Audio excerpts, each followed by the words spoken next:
आइए दोस्तों, कुषाण वंश पर चर्चा करते हैं।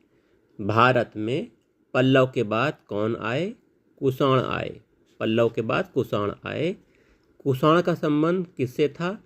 चीन की यूची जनजाति से कुषाण का संबंध था।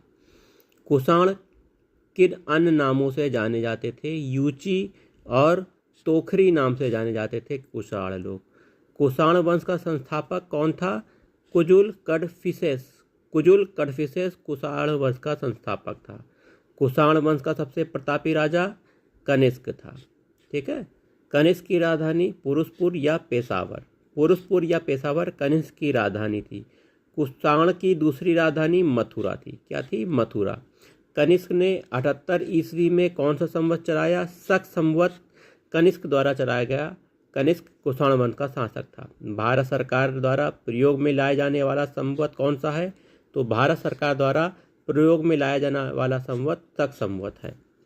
बौद्ध धर्म की चौथी बौद्ध संगति किसके शासनकाल में हुई थी? कनिष्क के शासनकाल में कश्मीर के कुंडल वन में हुई थी। कनिष्क बौद्ध धर्म के किस संप्रदाय का अनुयायी था? कनिष्क बौद्ध धर्म के महायान संप्रदाय का अनुयायी था। कनिष्क का राजवैद्य कौन था?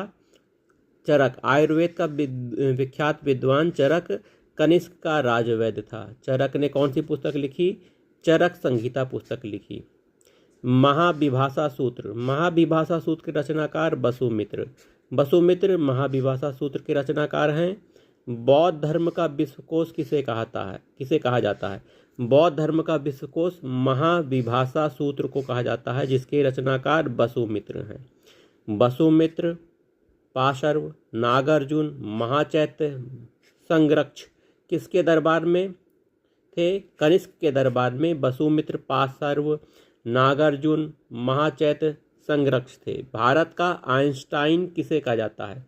भारत का आइंस्टीन नागार्जुन को कहते हैं। तो भारत का आइंस्टीन किसे कहते हैं?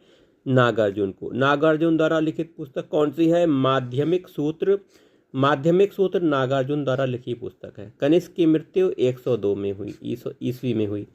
कनिष्क वंश का अंतिम शासक कौन था? वासुदेव कनिष्क वंश का अंतिम शासक था।